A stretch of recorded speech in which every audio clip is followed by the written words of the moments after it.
साथी वक्तागण और प्रिय दोस्तों, सबको मेरा नमस्ते, आदाब।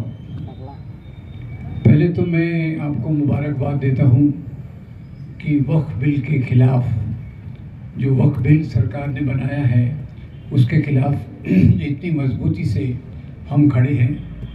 कम्युनिस्ट पार्टी, उनके सेक्रेटरी डी राजा साहब ने भी कोर्ट में इसमें मुकदमा डाला हुआ है और ये एक बड़ा कदम इसलिए है कि एक एक करके ये सरकार मुसलमानों को ज़्यादा से ज़्यादा कमज़ोर करना चाहती है। और जैसे कि मेरे पहले के वक्ताओं ने वक्फ के बारे में काफ़ी बता दिया, एक जैसे वक्फ बाय यूज़र है, वक्फ बाय यूज़र यानी सैकड़ों सालों से वो मुसलमान उसको मस्जिद के रूप में, कब्रिस्तान के रूप में, स्कूल के रूप में इस्तेमाल कर रहा है। अब उसको उसका पेपर दिखाना पड़ेगा। अब आप मुझे बताइए, 300-400 साल पुरानी कोई चीज़ है, उसका पेपर आप कहाँ लाए जाएंगे? मजाक में तो मैं यहाँ भी कहूँगा, किसी ने प्रधानमंत्री जी को पूछा, आपकी जरा डिग्री दिखा दीजिए। वो तो अभी की बात है, तो अभी तक नहीं दिखा सके, इस पर कंट्रोवर्सी है। और हमें वो कह रहे हैं 400 साल पहले वाला पेपर दिखाओ, तभी आप इसका इस्तेमाल कर सकोगे। एक दूसरा, अब वक्फ बोर्ड में ज़्यादातर मुसलमान रहते हैं जो अपने इसका मैनेज करते हैं कम्युनिटी के हिसाब से। अब उसमें ज़्यादा पावर शहर के कलेक्टर को दिया जा रहा है और शहर का कलेक्टर क्या करेगा? जो सरकार बोलेगी वो कर देगा। इस ज़मीन को लेना है ले लो। वैसे भी आपको याद होगा, ज़रा याद रखिए, अभी एक बुलडोजर कल्चर निकला है कानून के खिलाफ। कितने मुसलमानों के घर पे बुलडोजर चलाया गया। सुप्रीम कोर्ट ने कहा ये गैर कानूनी है। मैं कहूँगा गैर इंसानियत के खिलाफ का ये बुलडोजर का मामला है। उसी बुलडोजर को ये बहुत सारी मुस्लिम प्रॉपर्टीज पर चलाना चाहते हैं। इसका मैं धिक्कार करता हूँ। देश ऐसा होना चाहिए, सरकार ऐसी होना चाहिए जो सभी लोगों को अपनी प्रजा के रूप में, अपने बच्चों के रूप में देखना चाहिए। जैसे माँ बाप अपने बच्चों के लिए पूरा इंसाफ करते हैं, वैसे ही सरकार ने बिना भेदभाव के हिंदू, मुस्लिम, सिख, ईसाई, क्रिश्चियन, जैन सबके लिए बराबर का इंसाफ करना चाहिए। पिछले खास तौर से 12 साल से ज़्यादा और पिछले कई दशकों से देख रहा हूँ, वक्फ का कानून तो अभी आया है, पर एक के बाद एक ऐसे कानून लाए गए, ऐसी नीतियाँ लाई गई। अब मुझे बताइए कि कोई भीड़ जा रही है, कहीं उस पर पत्थर गिरा तो ये शंका में कि ये पत्थर इस मुसलमान ने फेंका था, उसकी पूरी जीवन की कमाई, उसका घर बुलडोज के हवाले कर दिया जाता है। ये कितनी नाइंसाफ़ी देश में चल रही है, इसके बारे में मैं आपका ध्यान दिलाना चाहता हूँ। अब खास तौर से इसके बारे में मेरे पहले के वक्ताओं ने बहुत अच्छे से बताया कि वक्फ बोर्ड किस प्रकार से कम्युनिटी के लिए, मैं कहूँगा सिर्फ मुस्लिम कम्युनिटी के लिए नहीं, पूरे भारतीय समाज के लिए इस प्रकार का वक्फ बोर्ड ये नुकसानदायक है। क्यों?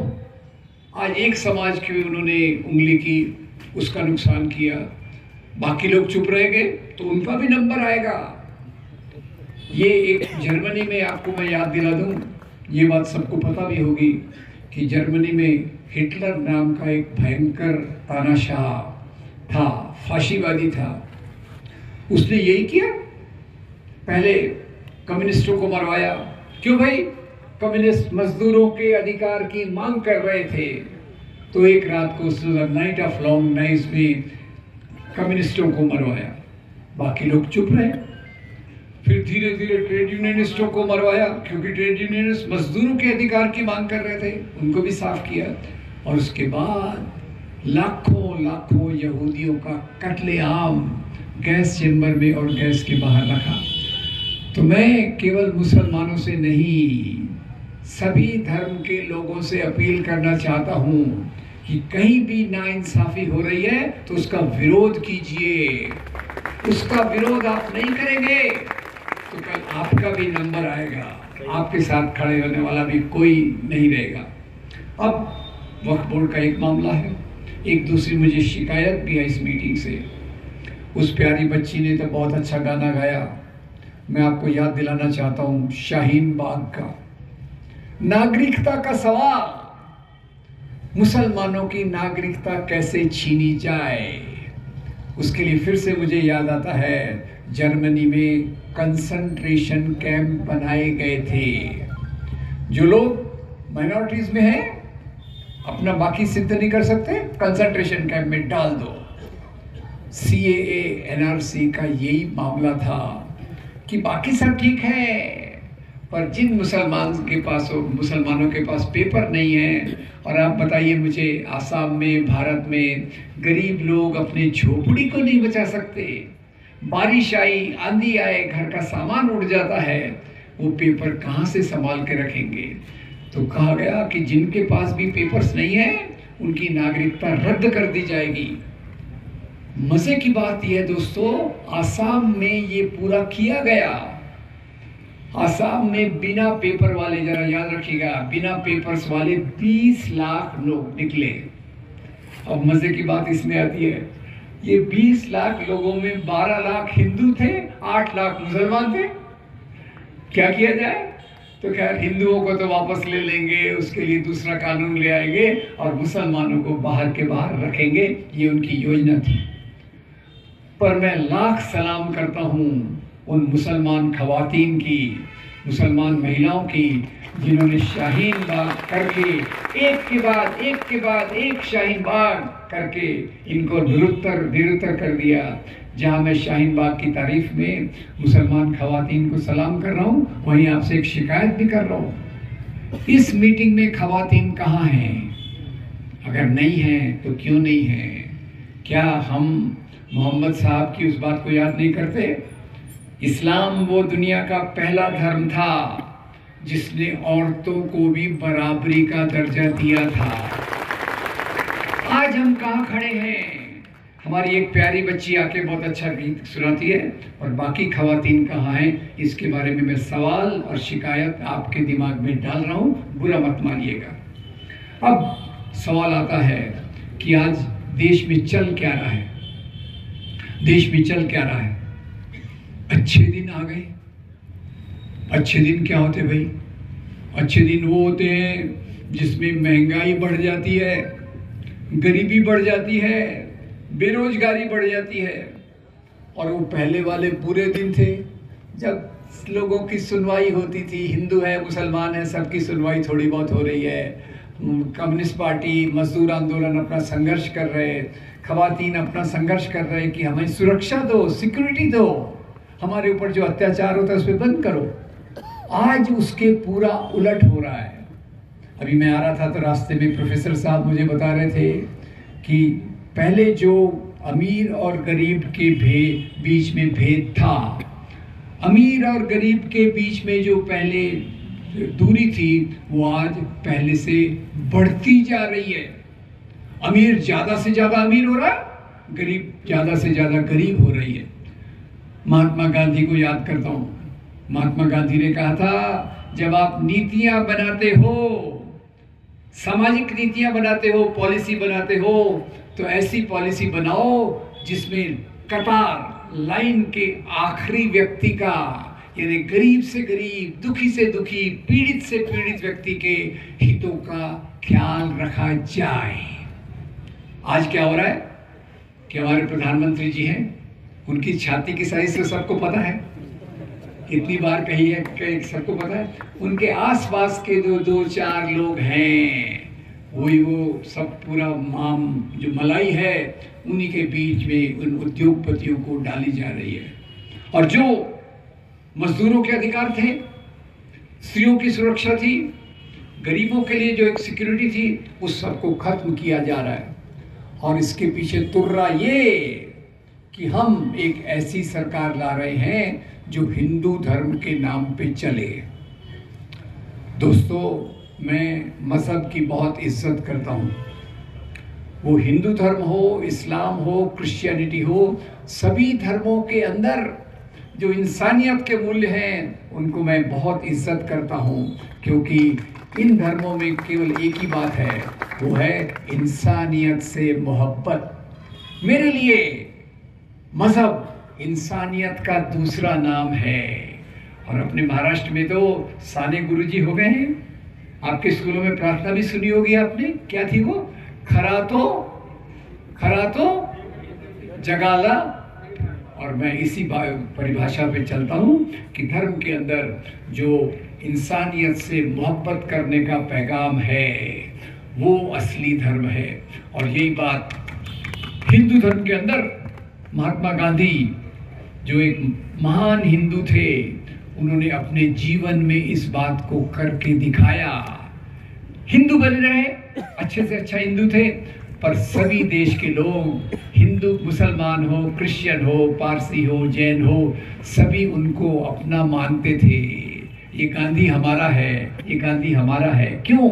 क्योंकि एक हिंदू धर्म का जो सिद्धांत है, वसुधैव कुटुंबकम, पूरी दुनिया मेरा परिवार है, मैं इसमें भेदभाव नहीं करूंगा। गांधी उसी रास्ते पर चल रहे थे। पर आज सियासत है, धर्म की आड़ में राजनीति की जा रही है, धर्म के आड़ में ऐसी ऐसी चीजों को लाया जा रहा है जिसका इंसान के मोहब्बत से, इंसान से मोहब्बत से कोई लेना देना नहीं है। अभी हमारे वक्ता ने एक बहुत अच्छी बात कही, नफरत की दीवारें, उसको मैं थोड़ा मॉडिफाई कर रहा हूँ। आज ऐसी नीतियां चल रही हैं जिससे देश में नफरत की दीवारें बढ़ती जा रही हैं। नफरत कैसे पैदा हुई?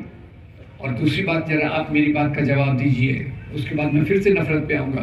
बताइए, देश में कई दंगे हुए, मुंबई में 1992-93 में, गुजरात में 2002 में, दिल्ली में 2019 में, कंधमाल में 2008 में, कई मुजफ्फरनगर में 2014 में दंगे हुए। सवाल आपसे पूछ रहा हूं, बताइए, दंगे होते हैं या करवाए जाते हैं? करवाए जाते हैं।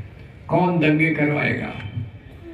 कोई भी काम वही करता है जिससे उसको फायदा होता है। और ख्याल कीजिएगा, पिछले 20-30 सालों में एक ही राजनीतिक पार्टी को ज्यादा फायदा हुआ है। उसका नाम आपको पता है, उसको सोच लीजिए वो किस प्रकार से, और ये क्यों कर पा रहे हैं? क्योंकि समाज में उन्होंने नफरत फैलाई है, एक एक कदम पर नफरत फैलाई है। और ये पहले नफरत के 2 उदाहरण दे रहा हूँ। अभी मैं प्रोफेसर साहब से बात कर रहा था छावा फिल्म के बारे में। छावा फिल्म आई, नफरत अगर पहले 80% थी तो फिल्म के बाद नफरत 90% हो गई। किसके खिलाफ? मुसलमानों के खिलाफ। औरंगजेब बहुत क्रूर था, संभाजी महाराज पर उसने अत्याचार किया, मान लिया, किया। तो सवाल यह है कि अगर औरंगजेब ने कोई गलत काम किया तो उसके लिए आज का मुसलमान जिम्मेदार है क्या? अगर आपको, जिसको एक साधारण असूल है, जिसने सजा की हो, जिसने गुनाह किया हो, सजा उसी को मिलना चाहिए। अब थोड़ा औरंगजेब पे आ जाता हूँ, बहुत कंट्रोवर्शियल टॉपिक है, उसको कोई अच्छा मानता नहीं। मैं ये बताना चाहता हूँ कि सभी राजा लोगों को आज के ह्यूमन राइट्स, मानव अधिकार के आधार पे नापा नहीं जा सकता। हिंदू राजा, मुसलमान राजा, क्रिश्चियन राजा, सभी राजा थे। बताइए, राजा पे कोई नियंत्रण रहता था? कानून कौन बनाता था? राजा। सरकार कौन चलाता था? राजा। सजा कौन देता था? राजा। इसलिए राजा निरंकुश थे और वो इस प्रकार का काम करते थे। अब थोड़ा औरंगजेब पर एक कंट्रोवर्शियल टॉपिक है, फिर भी मैं बताना चाहूँगा। कहते हैं औरंगजेब ने इस्लाम को फैलाने के लिए लोगों पे अत्याचार किए। मैंने पूरा स्टडी किया। 50 साल तक औरंगजेब ने राज किया और औरंगजेब के प्रशासन में, औरंगजेब के दरबार में सबसे ज्यादा हिंदू राजा थे। 33% उसके जो अधिकारी थे वो हिंदू थे।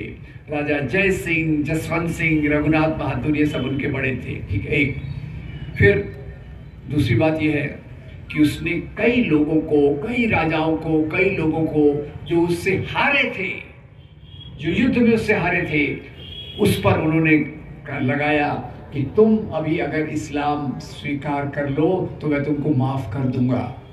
बाकी आम जनता में इस प्रकार की कोई बात नहीं थी। नहीं तो 50 साल राज करने के बाद क्या यहाँ इस्लाम इतना छोटा रहता, 12-14%, पूरा देश मुसलमान हो जाता। और दूसरी बात, एक बात मैं मानता हूँ कि इस्लाम में सबसे बड़ी बात है, आपके लिए आपका दीन, मेरे लिए मेरा दीन। जो जबरदस्ती से फैलाया जाए वो इस्लाम हो ही नहीं सकता। ये सबसे बड़ी बात हमको याद रखने की जरूरत है। ठीक, औरंगजेब ने कोई इस प्रकार का धर्मांतरण नहीं हुआ। भारत में लोग मुसलमान बने हैं, पर क्यों बने हैं? 2 कारण बताता हूं और आप में से कुछ लोग सोच के बताइए। भारत की पहली मस्जिद भारत के कौन से राज्य में बनी थी? केरल में। भाई सही जवाब। अगर मेरी जगह अमिताभ बच्चन होते तो आपको कुछ प्राइज भी मिल जाता। आपका दुर्भाग्य है, मेरी जेब खाली है। अब केरल में तो मुसलमान राजा का राज्य नहीं था, तो मस्जिद कैसे बनी? केरल में अरब देशों से व्यापारी आते थे, आपसी मेल जोल से वहां इस्लाम की शुरुआत हुई और दुनिया की पुरानीतम मस्जिदों और भारत की सबसे पुरानी मस्जिद चेरामन जुमा मॉस्क केरल में बनी। फिर हिंदुओं के एक महान संत हैं, महान स्वामी हैं, उनका नाम है स्वामी विवेकानंद। जात पात के बहुत खिलाफ थे, उनको केवल ऊपर ऊपर से बताया जाता है, पर स्वामी जी ने जो जाति व्यवस्था का विरोध किया उसका कोई मुकाबला नहीं है। तो स्वामी जी अपनी किताब फ्रॉम अल्मोड़ा टू शिकागो में लिखते हैं कि ये कहना गलत है कि इस्लाम यहाँ तलवार की नोक पर फैला। कौन कह रहे? स्वामी क्या कह रहे? ये कहना गलत है कि इस्लाम यहाँ तलवार की नोक पर फैला। जाति व्यवस्था के अत्याचार से बचने के लिए कुछ लोगों ने इस्लाम धर्म को कबूल किया, राजाओं के प्रभाव से नहीं, ज्यादातर सूफी संतों के प्रभाव से, सामाजिक जरूरतों के आधार पर किया गया। ठीक है, तो औरंगजेब 2, 4, 10, 15 लोग होंगे जिन्होंने धर्मांतरण की कोशिश की। उससे पूरा जनरलाइज नहीं कर सकते कि औरंगजेब का काम ही था। अरे क्या मजे की बात बताते हैं, बोलते हैं वो जनेऊ तो आपको सबको पता है। बोले औरंगजेब रोज जब तक 1.25 मन जनेऊ नहीं जमा करता था, मन यानी वो पहले 35 किलो 36 किलो के बराबर 1.25 मन जनेऊ नहीं करता था जमा, तब तक वो खाना नहीं खाता था। यानी इतने लोगों को मारता था। 1 किलो में कितने जनेऊ आएंगे जरा कैलकुलेट कर लेना, 35 किलो में कितने आएंगे। तो बोले इतने लोगों को मारता था, फिर खाना खाता था। अब 50 साल उसने राज किया, 1 साल में 365 दिन, और कम से कम दिन में 2 बार तो खाना खाता ही होगा। तो अगर इतने लोगों को मारा जाता तो आज इंडिया में कोई बचा नहीं रहता। झूठ पे झूठ। खैर वो क्रूर था, कट्टर था, मुझे उसमें कोई शक नहीं है। पर कई चीजें जैसे बोलते उसने सत्ता के लिए अपने भाई को मारा। अरे भाई साहब, कौन सा राजा था जो सत्ता के लिए सभी कुछ नहीं करता? आज हमारे बैलेट पेपर नहीं है, ईवीएम मशीन में भी लोग गड़बड़ करते हैं। राजाओं के समय तो और भी प्रॉब्लम था। जो जीत गया वो सिकंदर, जो मर गया वो ताबूत में गया। तो इसके लिए जरा याद रखिए कि कुछ राजा हिंदू मुसलमान का सवाल नहीं है, औरंगजेब को चुन लिया गया है। इसी प्रकार से अपने भाइयों को मारने का काम सत्ता के लिए सम्राट अशोक ने किया। सम्राट अशोक ने अपने बहुत सारे भाइयों को मार डाला, मरवा डाला और सत्ता पर आया। अरे दूर की बात क्यों जाते हो, अपने पड़ोसी राष्ट्र नेपाल को देखिए। राजा ज्ञानेंद्र ने अपने भाई वीरेंद्र के पूरे परिवार का राम नाम सत्याग्रह कर दिया और सत्ता पे आया। तो इसके बहुत सारे उदाहरण भरे हुए हैं, पर औरंगजेब हमारा फेवरेट विलेन है। विलेन में भी फेवरेट होता है ना, उस करके उसको बताया जाए। अब मंदिर तोड़ने की बात मैंने बताई, तो याद रखिए दोस्तों, मंदिर उसने कुछ तुड़वाए थे। अब उसकी बहुत प्यारी कहानी मैं नहीं बताना चाहता, खतरनाक कहानी नहीं बताना चाहता, इतना बताता हूँ कि पूरे डिटेल अध्ययन के बाद पता चला कि 10-12 मंदिर उसने तुड़वाए थे। क्यों? नंबर 1, कई बार मंदिरों में औरंगजेब के विद्रोही छुप जाते थे, नंबर 1। नंबर 2, कई बार मंदिरों के अंदर कुछ इमोरल, अनैतिक काम होते थे। अब उसको मंदिरों को ही तोड़ना था, तो मंदिरों को दान क्यों देता? डॉक्टर विशंबरनाथ पांडे की किताब है फरमान्स ऑफ किंग औरंगजेब, उसमें वो लिखते हैं, बताते हैं कि उत्तर भारत के बहुत सारे मंदिरों के पुजारियों के पास औरंगजेब द्वारा दिए गए जो फरमान थे, उसमें औरंगजेब लिखता है, इस मंदिर को मैं इतनी जमीन जान देता हूँ, इस मंदिर को इतने सोने के आभूषण दान देता हूँ, इस मंदिर को ये दान देता हूँ। वो 100 के 100 तो मुझे याद नहीं है, पर 3 याद हैं। कामाख्या देवी का मंदिर आसाम, आपको याद होगा, अपने वो जो था ना बीच में, अपने एक पार्टी के लोग दूसरी पार्टी को तोड़ कर चले गए थे, 50 खोके ओके ओके, तो वही वो गए थे कामाख्या देवी के मंदिर में, जहाँ बाहर बोर्ड लगा हुआ है, इस मंदिर को औरंगजेब ने इतना दान दिया। उज्जैन में महाकाल के मंदिर को दान दिया, उत्तर प्रदेश में वृंदावन के मंदिर को दान दिया। मैं राजा को अच्छा बुरा नहीं कह रहा, मैं ये कह रहा हूं कि ऐसे काम सभी राजाओं ने किए हैं। अब एक और देखिए, एक मैं सवाल, अभी एक बहुत महान हिस्टोरियन महिला है, उसने बताया था, सबसे ज्यादा मंदिर जो तोड़े हर्षदेव, कश्मीर, कल्लण की राज तरंगिणी, क्यों तोड़े भाई मंदिर? बहुत ऐश आराम से जीना था, खजाना खाली हो गया, तो बोले पैसा कहाँ है? मंदिरों की मूर्तियों में है, मंदिरों के सोने चांदी में है, उसको लेकर आओ। तो ये प्रकार का जो प्रोपेगेंडा है, एक ही प्रकार के मुगल वंश में आपको अकबर भी मिलता है, दारा शिकोह भी मिलता है, औरंगजेब भी मिलता है, बहादुर शाह जफर भी मिलता है। बहादुर शाह जफर कौन थे? पहले स्वतंत्रता संग्राम के लीडर का नाम था बहादुर शाह जफर, जो अंग्रेजों के खिलाफ किया गया था। एक ही मुगल वंश है, अलग अलग प्रकार का ये है। अब भारत में पहले लोग इस प्रकार की नफरत से नहीं रहते थे। अंग्रेजों के आने के पहले हिंदू मुसलमान में जो एकता थी, उनके रोज के जीवन में दिखती थी, संस्कृति में दिखती थी, कला में दिखती थी।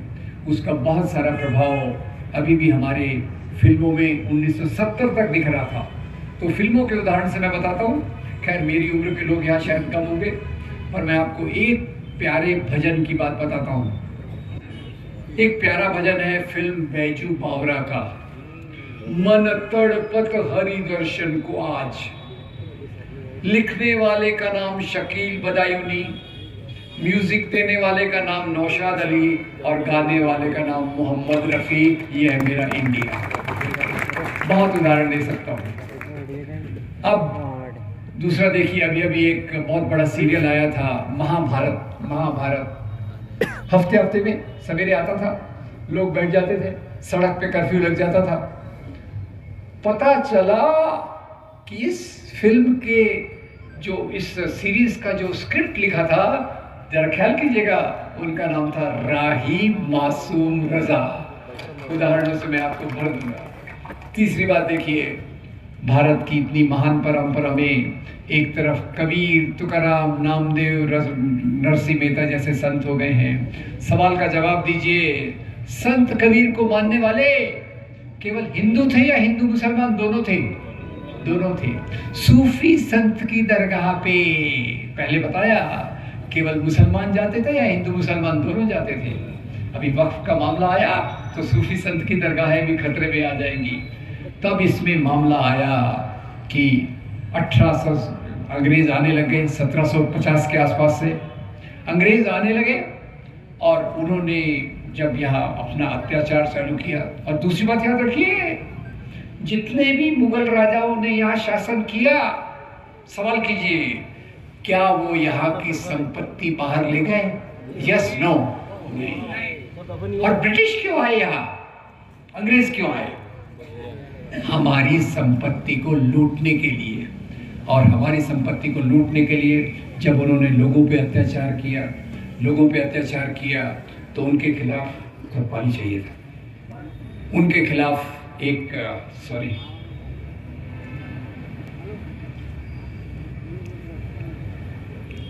उनके अंग्रेजों के खिलाफ 1857 में एक क्रांति विद्रोह हुआ। और इस विद्रोह का नेतृत्व किसने किया? मैंने पहले बताया, बहादुर शाह जफर। बहादुर शाह जफर के साथी कौन थे? तात्या साहब टोपे, नाना साहब पेशवा, झांसी की रानी बेगम हजरत महल। हिंदू मुसलमान मिलकर अंग्रेजों के खिलाफ लड़े। Right wrong? हिंदू मुसलमान मिलकर अंग्रेजों के खिलाफ लड़े।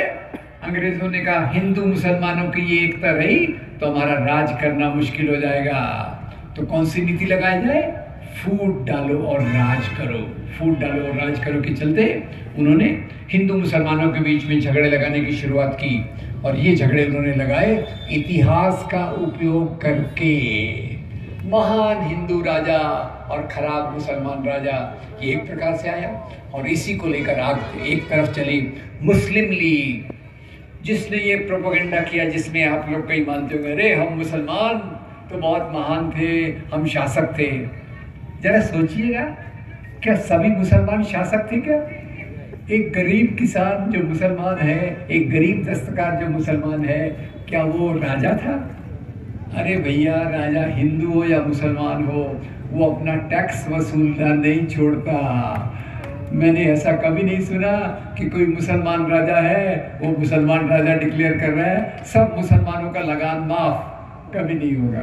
कभी हिंदू राजा किसानों पर लगान माफ नहीं करेगा। खैर, तो उन्होंने ये फूट डालने का काम शुरू किया और इसको एक तरफ उठाया मुस्लिम लीग ने, दूसरी तरफ उठाया हिंदू महासभा आरएसएस ने।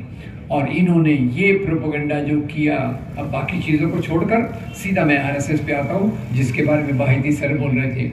अब क्या किया उन्होंने कहा, पहली बात तो उनके जो ये पुरुष थे, आदर्श पुरुष कौन थे? वो जिनको अपन कहते हैं ना वीर, पर एक्चुअली वो माफ़ी मांग कर रहे थे। माफी वीर सावरकर का उन्होंने सिद्धांत उठा लिया कि इस दुनिया, इस भारत में दो राष्ट्र हैं। There are two nations in this country, एक मुस्लिम और एक हिंदू। इसी को लेके वो आरएसएस आगे चला। उसने बोला हम तो भाई अनादिकाल से हिंदू राष्ट्र हैं और इस्लाम और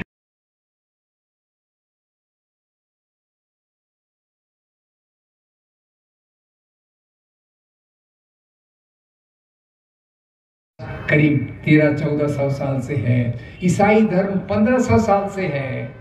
कोई शिकायत नहीं है, लोग रहते थे। पर इन्होंने धर्म के नाम पर बताना चालू किया महान हिंदू राजा थे, कई हिंदू राजा महान थे। और उसमें वक्त नहीं है, नहीं तो मैं आपको शिवाजी महाराज की महानता, जय शिवराज जो हमारे बाहिती सर ने बोला उसके बारे में बताता। कैसे शिवाजी महाराज के सेना में 12 जनरल थे जो मुसलमान थे, सिद्दी संबल, इब्राहिम गारदी वगैरह। उनके जो सबसे बड़े सेक्रेटरी थे उनका नाम था मौलाना हैदर अली। और जब वो अफजल खान से मिलने जा रहे थे तो उनको वाघ रक्त जिसने दिया था उसका नाम था रुस्तमे जमान। शिवाजी महाराज का अध्ययन किया मैंने, पता चला 3 महान बातें थी उनकी। नंबर 1, सभी धर्मों का बराबरी से आदर करना। आज जो शिवाजी महाराज के बारे में बात करते हैं उनसे पूछना चाहिए कि आप सभी धर्मों को बराबर मानते हो? नंबर 2, शिवाजी महाराज मानते थे स्त्रियों पर अत्याचार नहीं होना चाहिए। और नंबर 3, गरीब किसानों का शोषण नहीं होना चाहिए। ये शिवाजी महाराज, इनको मैं सलाम करता हूँ। खैर, बात कर रहे थे आरएसएस की। तो आरएसएस ने चुपके शाखाएं बनाई, शाखाओं में ट्रेनिंग देना चालू किया, काहे की? लाठी की। अब जिनको अंग्रेजों के खिलाफ लड़ना था, भगत सिंह, अशफाकुल्ला, उन्होंने बंदूकें उठाई, किसी ने बॉम्ब उठाया, और महात्मा गांधी ने तो सबसे बड़ा हथियार उठाया, सत्य और अहिंसा। लाठी किसके खिलाफ चलाओगे आप? अंग्रेजों के खिलाफ नहीं, लाठी तो चलाना है मुसलमानों के खिलाफ। इसलिए लाठी की ट्रेनिंग और आपको पता भी होगा आरएसएस की पहचान कौन सी चड्डी थी? खाकी चड्डी। पर आप थोड़ा आउटडेटेड हो गए हैं, आजकल वो फुल पैंट हो गया है, खाकी चड्डी चली गई। खैर, तो उन्होंने कहा ये हिंदू राष्ट्र है, अगर मुसलमानों क्रिश्चियंस को यहाँ रहना है तो हिंदुओं के तौर तरीके का स्वीकार कर ले, उनको नागरिकता के अधिकार नहीं दिए जाएंगे। अब मैं कम्युनिस्ट पार्टी के मंच से बात कर रहा हूँ, सिर्फ दो आपको भेदभाव बताता हूँ। आरएसएस ने कौन से मुद्दे उठाए? कम्युनिस्ट आंदोलन, मजदूर आंदोलन ने कौन से मुद्दे उठाए? कम्युनिस्ट आंदोलन ने, मजदूर आंदोलन ने कहा मजदूरों को अधिकार मिलना चाहिए, 8 घंटे का दिन होना चाहिए, शोषण कम करो, वेतन बढ़ाओ, बोनस दिलाओ। शॉर्ट में आरएसएस ने कभी किसान आंदोलन का समर्थन किया? कभी मजदूरों के अधिकार की बात की? तो क्या है, सौगंध राम की खाते हैं, मंदिर वही बनाएंगे, मतलब मस्जिद को तोड़ेंगे। सुप्रीम कोर्ट तक ने कहा वहां मंदिर होने का कोई सबूत नहीं है। जब खुदाई की गई तो वहां मेरा एक जैन मंदिर 84 पिलर्स वाला, याद रखिए, मंदिर नहीं मिला, जैन मंदिर मिला। और अभी वो सोमनाथ का मंदिर जो है उसके अंदर खुदाई की गई तो वहां एक बौद्ध विहार मिला, 3 मंजिला बौद्ध विहार, जिनको यहाँ के ब्राह्मणवाद ने समाप्त किया था। खैर, तो मंदिर की बात चली, पुरानी बातें चली। वहीं से बाबर के खिलाफ गालियां देना शुरू कर दिया, बाबर की औलाद, जाओ इधर या उधर।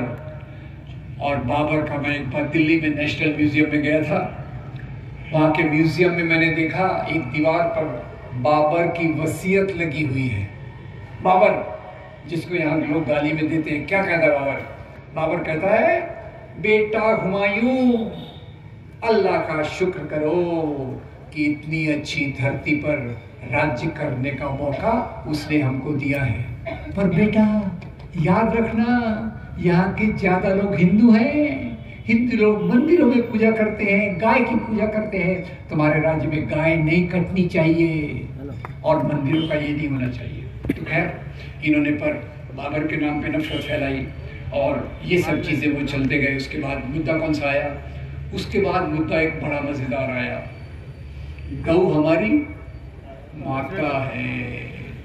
तो मैं सवाल पूछता हूँ, भैया गऊ हमारी माता है तो हमारा पिता कौन होगा? मैं कुछ जवाब नहीं दे रहा, मेरे दोष मत देना। अब फिर गाय के नाम पे 100 लिंचिंग की गई, 90 मुसलमान और 10 दलितों को लिंच किया गया, मारा गया। मैं पढ़ा, डिटेल में गया तो पता चला, स्वामी विवेकानंद को फिर से ला रहा हूँ, स्वामी विवेकानंद कलेक्टेड वर्क्स में लिखते हैं, वैदिक काल में बीफ खाया जाता था, गाय की बलि दी जाती थी और उसको रोका किसने? भगवान गौतम बुद्ध ने उसको रोकने के लिए आंदोलन किया उस समय। अब मैं फिर बोला, भैया इधर से तो गाय की बात करते हो, उधर वैदिक काल में ये होता था। तो मेरा उलझन जो थी वो सुलझ गई। कैसे सुलझ गई? एक मैं किताब पढ़ रहा था, हार नहीं मानूंगा, वो अपने प्रधानमंत्री थे ना जो कविताएं भी लिखते थे, अटल बिहारी वाजपेयी, उनकी कथा, उनके ऊपर लिखी किताब पढ़ रहा था। पेज 236 पे आया तो पढ़ने को मिला, अटल जी एक बार अमेरिका गए लेक्चर टूर के लिए। एक लेक्चर के बाद खाने का आनंद ले रहे थे, मजे से खाना खा रहे थे, तो उनके पड़ोसी ने कंधे पे थपथपाया, बोले, अटल जी आप जो क्या कर रहे हो, आप जो खा रहे हो ये तो बीफ है। अटल जी को नो टेंशन, हंस दिए, बोले बीफ है तो क्या हो गया, इंडियन गाय का थोड़ी है, ये तो अमेरिकन गाय का है, लोकल। तो ऐसे मुद्दे में समाज को उलझाए रख के, मजदूरों के अधिकार कम करके ये सरकार पिछले जो इतने सालों से चल रही है, ऐसे कानून ला रही है जिससे गरीबों को तकलीफ हो। इन सब मुद्दों का हमको विरोध करना है। अभी और तो भैया गर्मी के दिन है, शरबत पीते हैं अपन लोग, तो एक बाबा जी हैं, उन्होंने बोला शरबत वो वाला मत पियो, वो शरबत जिहाद है, ये मेरे वाला शरबत पियो। क्या व्यापार करने का तरीका है ये। तो भला हो कोर्ट का जिसने उनको फटकार लगाई, खबरदार जब तुमने ऐसी बात की तुमको हम सजा देंगे। तो लुब्बो लुआब ये है, मजहब के नाम पे सियासत करने वाले लोग आम जनता के मुद्दों को नहीं उठाते, नफरत फैलाते हैं, नफरत के कारण दंगे करवा सकते हैं, दंगों के कारण समाज में बंटवारा होता है। और जैसे हमारे दोस्त ने कहा, आज हमें क्या करना है, अभी अंतिम बात, आज हमें क्या करना है। पहली बात, जो नफरत की दीवारें खड़ी की गई हैं मुसलमानों के खिलाफ, क्रिश्चियंस के खिलाफ, उसको तोड़कर मोहब्बत के पुल बनाना है। कैसा करेंगे? पहली बात यह है, जो समाज में गैर समझ है, वक्त का मैं इसलिए मैं पूरा डिटेल में नहीं जा रहा, मंदिर तोड़े जाने की बात, गाय की बात, धर्मांतरण की बात, बड़े परिवार की बात, ये सब ये हमको लोगों तक, एक एक जनता तक ले जाने की ज़रूरत है। ये मीटिंग्स बहुत अच्छी हैं, इससे हमारी लेवल बढ़ता है, और इसी बातों को पर्चे के रूप में घर घर तक ले जाना ज़रूरी है। और मैं आपको ये भी बता दूं, खुद का थोड़ा एडवर्टीजमेंट कर दूं, मैंने 15 वीडियो का एक सेट बनाया है यूट्यूब पे, उसका मैं लिंक आपको भेज दूंगा। गली गली बस्ती बस्ती तक ले जाइए। और एक मेरी वहाँ किताब है बीजेपी RSS पे, हिंदी में भी है, इंग्लिश में भी, उसके पिछले 5 पेजेस में मैंने रिक्वेस्ट करने की कोशिश की है कि समाज में किस प्रकार से हम अच्छे से सोशल मीडिया का उपयोग करें। आज सोशल मीडिया एक बीमारी बन गई है, इसी सोशल मीडिया को हम इस्तेमाल करें। हमारे नौजवान व्हाट्सएप ग्रुप्स बनाएं, 100 150 लोगों का, और जो अच्छे मैसेजेस आते हैं, सत्य हिंदी हो गया, अशोक कुमार पांडे हो गया, मेरे कुछ वीडियोस हो गए, इनको फैलाइए, समाज तक ले जाइए। अभी वो नेहा सिंह राठौर का ही है, बहुत प्यारी महिला है, कितना अच्छे से काम कर रही है, उसके संदेश को लोगों तक ले जाइए। मुद्दा ये है कि हमको इस परिस्थिति से बाहर निकलना है, और उसमें सबसे पहली बात ये आती है, क्या हमसे कोई गलती हो रही है क्या? बुरा मत मानिएगा, जब तक हमारा घर साफ नहीं होगा हम दुनिया में सफाई नहीं कर सकते। घर को भी साफ करना है, एजुकेशन बढ़ाना है, और भारतीय संविधान का जो रास्ता है उसको, उसके आधार पर एक तरफ हमारा दीन है, दूसरी तरफ भारतीय संविधान है जो बताता है स्वतंत्रता, समता, बंधुता और न्याय। स्वतंत्रता, समता, बंधुत्व और न्याय, इस 4 आधार पे अपने जीवन को ढाले। और हमारे खुद के समाज में जो दकियानूसीपन आ रहा है उसके खिलाफ संघर्ष करें, खवातीन को सामने आने का मौका दें, उनकी जो इच्छाएं हैं, उनकी जो बातें हैं, उनको कम मत समझिए। शाहीन बाग के बाद किसी ने उनको कम समझा तो ये उनकी गलती होगी। और मुख्य मुद्दा तो ये है, हमको समाज में अगर नफरत दूर करना है तो हर एक मौके पर हिंदू, मुसलमान, क्रिश्चियन खास तौर से, और सिख हैं तो सिख, इनको जोड़ने की कोशिश करना चाहिए। क्रिश्चियंस के ईद, क्रिसमस पर हम शामिल हों, हमारी ईद पर उनको बुलाएं।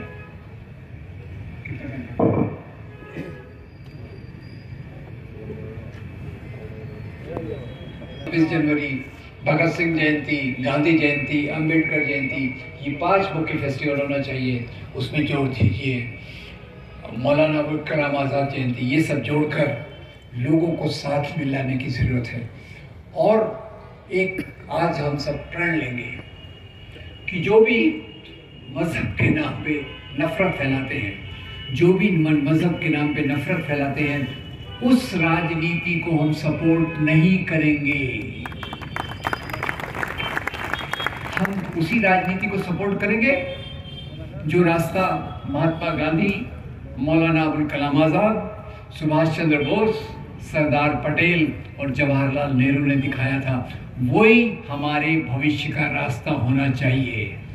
मंदिर मस्जिद के सवाल पीछे जाने का रास्ता है, और यूनिवर्सिटी का सवाल, एजुकेशन का सवाल, ये आगे जाने का रास्ता है। एक प्यारी बात बता दूं अंत में नेहरू जी के बारे में। नेहरू जी जब प्रधानमंत्री थे तो कहा गया भाई ये सोमनाथ का मंदिर विदेशियों ने तोड़ा है, तो सरकार इसको बनाए। नेहरू ने कहा मंदिर मस्जिद चर्च बनाना ये सरकार का काम नहीं है। सरकार का काम है फैक्ट्रियां डालना, यूनिवर्सिटीज बनाना, पब्लिक सेक्टर बनाना, जिसमें लोगों को ज्ञान मिले, शिक्षा मिले, नौकरी मिले, समाज की तरक्की हो। तो इस रास्ते पर चलने के लिए हमें ज़रूरत इस बात की है, 2-3 कॉन्क्रीट चीज़ें मैं कहूँगा कि कुछ नौजवानों की टीम हो, 2-3 दिन बैठकर अभिजीत से और सर हैं यहाँ, उनके नेतृत्व में 2-3 दिन बैठकर पूरा समझें। पूरे वीडियो सीरीज हैं। एक और वीडियो सीरीज बता देता हूँ, भारत एक खोज, जवाहरलाल नेहरू की किताब डिस्कवरी ऑफ इंडिया पे बनी हुई। जरूर देखिए, आपके जेब के मोबाइल में है, देखिए, दिखाइए। मुद्दा